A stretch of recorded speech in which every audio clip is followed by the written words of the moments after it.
Olá pessoal, a paz do Senhor Jesus, sejam todos bem-vindos ao canal Aprendendo com a Bíblia. Eu sou o evangelista Adenilson Garcia e o estudo de hoje vai ser de grande importância para o nosso conhecimento. Você sabe o verdadeiro significado da palavra de Deus em Jeremias 18, do versículo 1 ao versículo 6? Quando a Bíblia vai narrar sobre o vaso nas boas mãos do oleiro, não sabe? Então eu quero pedir para você ficar até o final desse vídeo, pois é sobre esse tema que nós vamos aprender nesse estudo.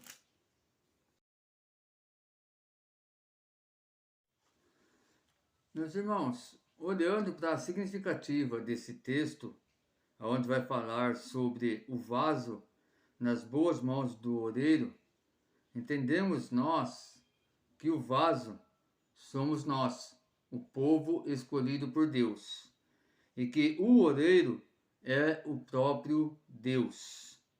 Então, antes de aprofundar nesse estudo, eu vou trazer aqui uma introdução falando sobre algumas etapas para a elaboração de um vaso na oraria. Isto é, o processo de um vaso, que somos nós, na mão do oleiro, que é o nosso Deus. E o primeiro processo é escolher o barro. Normalmente, o barro apropriado para a oraria está nas margens dos rios, em locais conhecidos como barreiros. Já podemos anotar aqui que não se pode pegar qualquer barro para fazer os vasos. E um trabalho pesado e difícil requer o transporte de grandes porções do material. Segundo, preparar o barro. Envolve duas atividades distintas e complementares. Primeiro, bater o barro para livrá-lo das pedras ou outras impurezas. Segundo, amassar o barro para eliminar eventuais bolhas de ar.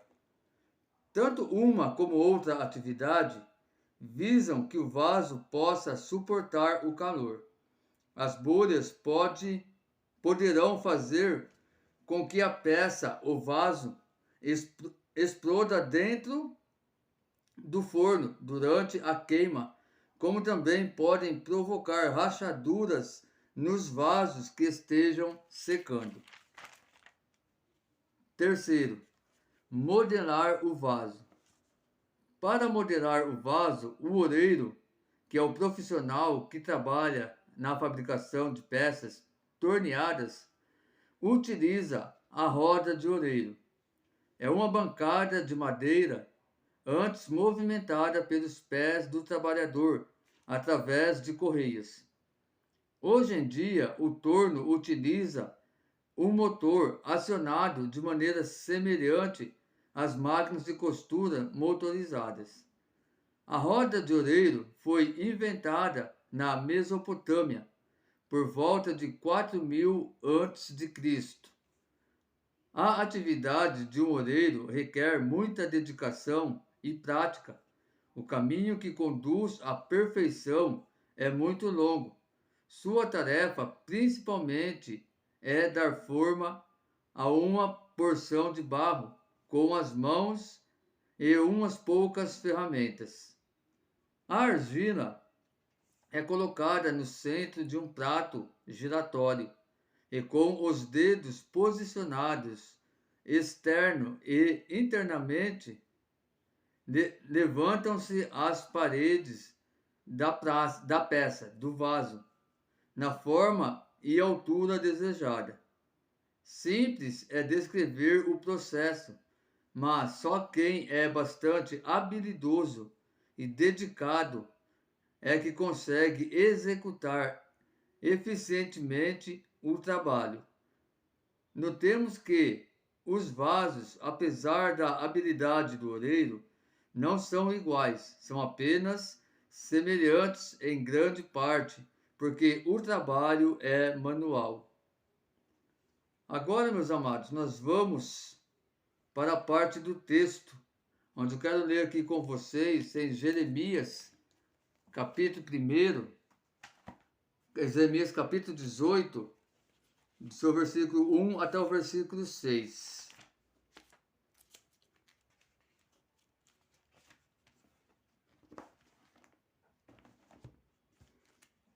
Palavra de Yahvé, o Senhor, que veio a Jeremias orientando: Dispõe-te e desce à casa do oleiro, e lá receberás a minha mensagem.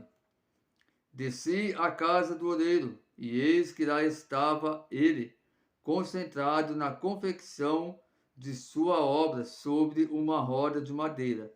Contudo, o vaso de barro que ele estava formando estragou-se em suas mãos, e ele o refez, moldando outro vaso de acordo com o seu desejo. Então Yahvé dirigiu-me a sua palavra, dizendo: Por acaso não poderei eu fazer de vós como fez este modesto oleiro com sua obra de barro? Indaga o Senhor: eis que, como barro nas mãos do oleiro, assim sois vós na minha mão, ó casa de Israel.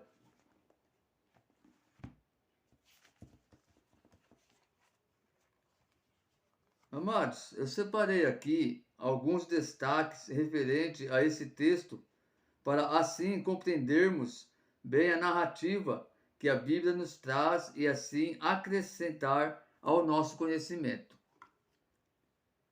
Primeiro destaque: o desvio de Israel. Jeremias profetizou numa etapa conturbada da história de Israel, um tempo em que o povo estava desviado do Senhor, indo atrás de deuses falsos. Mas a idolatria sempre anda acompanhada de corrupção moral, distorção doutrinária, indiferença religiosa, prostituição e toda a sorte de pecados que afastam o homem de Deus. Não devemos pensar que acontece diferente em nossos dias. Segundo destaque: a restauração de Deus para o seu povo. O chamado de Deus a Jeremias para que descesse à casa do oleiro tinha o efeito prático de mostrar como o Senhor restaura o povo desviado. O único requisito é se o vaso está ao alcance do oleiro. Jeremias 18, versículo 4. Nós já lemos aqui, mas vou ler novamente. Contudo, o vaso de barro que ele estava formando estragou-se em suas mãos, e ele o refez, moldando outro vaso, de acordo com o seu desejo. A Bíblia aqui afirma que há situações em que já não há solução para o vaso. Provérbios capítulo 6, versículo 14 e 15. Em seu coração habita o engano, todo o tempo planeja o mal. A razão planeja o mal, anda semeando perversidades e discórdias. Por essa razão, a desgraça se abaterá repentinamente sobre ele. De um golpe será completamente destruído sem qualquer apelação. Terceiro destaque: o barro é básico. Quem dá a dimensão de grandeza é aquele que orna o vaso. O oleiro pega um vaso aleatoriamente e o orna mais do que os outros. É o mesmo barro a demonstrar que Deus não precisa de nada especial para fazer algo belo. Enquanto a beleza do mundo é plastificada e precisa ser reinventada, a divina de Deus se baseia na simplicidade. Simplicidade interior, que é o caráter, e exterior. O oureiro tem tanto orgulho da simplicidade do seu produto que muitos assinam ainda mole para, após a queima, ficar a marca indelével de propriedade. Assim, o Senhor se orgulha de termos o seu Santo Espírito. João 14, 16 e 17. E eu rogarei ao Pai, e ele vos dará outro advogado, a fim de que esteja para sempre convosco, o Espírito da verdade, que o mundo não pode receber, porque não o vê nem o conhece. Vós o conheceis, porque ele vive convosco e estará dentro de vós. Quarto destaque: o oleiro, que é Deus, não é barro, que somos nós. São elementos diferentes de um mesmo processo espiritual. Isaías 29, versículo 16. Ó, que perversão e presunção a vossa! Que é isto que pensas? Tratar o oleiro como argila? Porventura, o objeto formado pode alegar aquele que o formou? Ele não me fez? E o vaso poderá dizer ao oleiro: ele nada entende do ofício? Um dos grandes problemas que está destruindo os vasos espiritualmente e materialmente é a pretensão de dominar a história. Vasos a quem não se submetem à vontade do oleiro querem até mesmo tomar o seu lugar. Paulo afirma categórico: temos, porém, este tesouro em vasos de barro, para que a excelência do poder seja de Deus e não de nós. 2 Coríntios capítulo 4, versículo 7. Donde concluímos que o homem jamais será Deus. Quinto destaque: cada vaso é diferente. Vimos como, através de um processo idêntico, vasos são criados conforme o deseja o oleiro, mas cada um deles possui uma forma particular e será utilizado de maneira diversa. Paulo afirma aos Romanos: ou não tem o oleiro poder sobre o barro para da mesma massa fazer um vaso para honra e o outro para desonra? Romanos 9, versículo 21. Ainda que sua afirmativa seja em reação àqueles que Deus, em sua soberania, permite que se percam, podemos aplicar o conceito desta mesma soberania para o fato de que Deus nos criou para propósitos distintos. Esta mesma abordagem se aplica à vida, à profissão, ao casamento, a cargos da igreja e a toda a nossa vida. Não deve haver rancor em nós, porque isto é assim. Isaías capítulo 45, versículo de número 9. Ai daquele que peleja contra o seu Criador, daquele que não passa de um mísero caco entre os muitos cacos espalhados pelo chão. Porventura o barro pode reclamar do oleiro? Que é isto que está modelando? Será que a obra que fazes pode protestar? Tem experiências? Mostra as tuas mãos.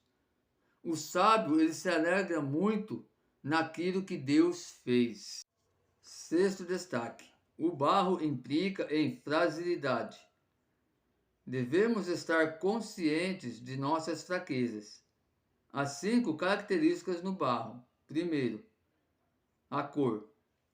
De acordo com sua composição, a argila apresenta-se com cores variáveis: branco, alaranjado ou cinzento. A argila mais pura é bastante clara, designa-se por caolino. Brancura na Bíblia é santidade. Livro do Apocalipse, capítulo 3, versículo 5.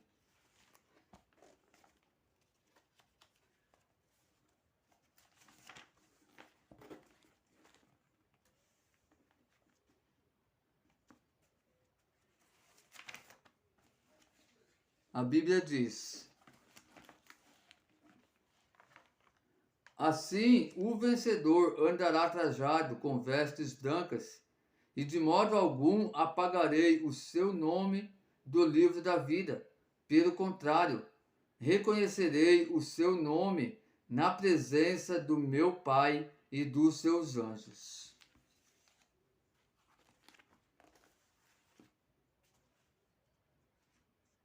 Plasticidade.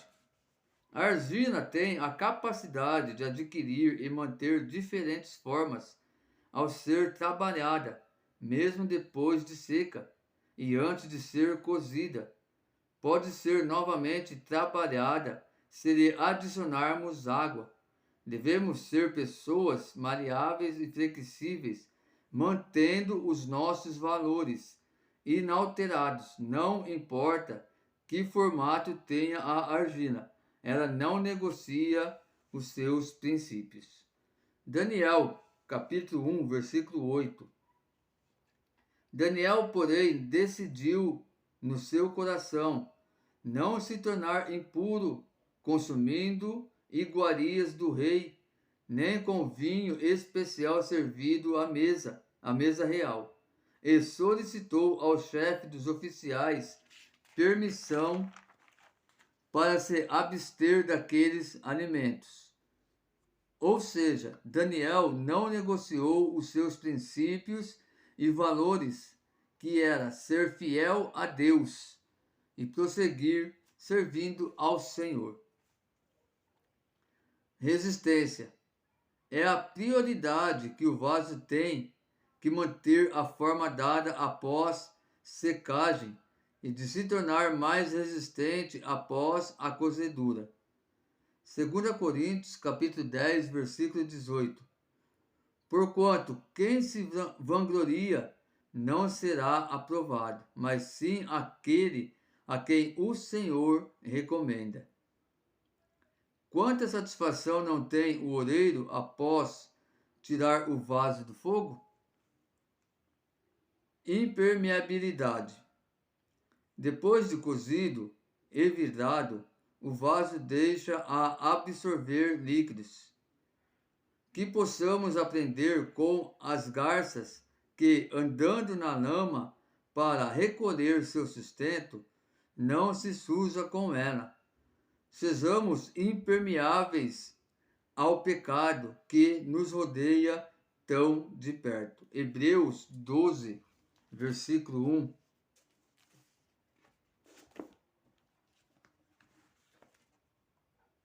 A Bíblia diz: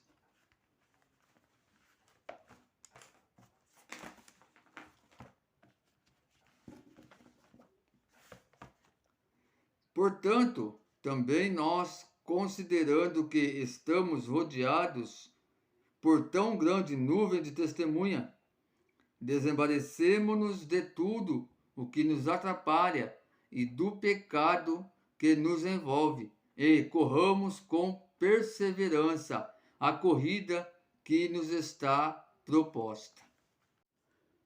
Sonoridade. Propriedade que a argila tem de emitir sons através de pequenos batimentos após a cozedura. Antes do cozimento, o som da argila é fofo e quase inaudível. Existem artesãos que fazem desde flautas a berimbaus e bumbos de barro. Meus queridos, agora para concluir o estudo, vou aqui fazer uma aplicação referente a esse texto. Levanta-te, Não podemos entender o conteúdo desta palavra senão relembrando como começamos. Jeremias levantou-se dentre a idolatria e outros pecados do seu povo. Ele não se acomodou com o tradicional, é assim mesmo. Efésios 5,14, a Bíblia vai dizer: Por isso é que foi dito: Desperta, ó tu que dormes, levanta-te dentre os mortos, e Cristo resplandecerá sobre a sua pessoa. Desce a casa do oreiro. A casa do oreiro tem solução para os nossos problemas, mas somente se lá descermos. Quantos já não querem mais orar, buscar a Deus? Não querem mais gastar o seu tempo sendo moldado pelo Senhor? Deus não desiste de trabalhar por nós e em nós. O Senhor não cansa de trabalhar em nossas vidas. Isaías 64, versículo 4. Desde a antiguidade não se ouviu, nem se percebeu, tampouco escutou-se comentários, nem olho algum sequer vislumbrou outro Deus além de ti, que age em favor daqueles que nele depositam a sua esperança. Falarei contigo. É a promessa do Senhor para aqueles que o buscam. Jeremias 29, 13. Vós me buscareis e me achareis, quando me buscardes de todo o vosso coração. E a sua palavra nos sustenta. Lucas 4, 4 diz: Mas Jesus lhe contestou: Está escrito, nem só de pão viverá o homem. Meus irmãos, este foi o estudo de hoje.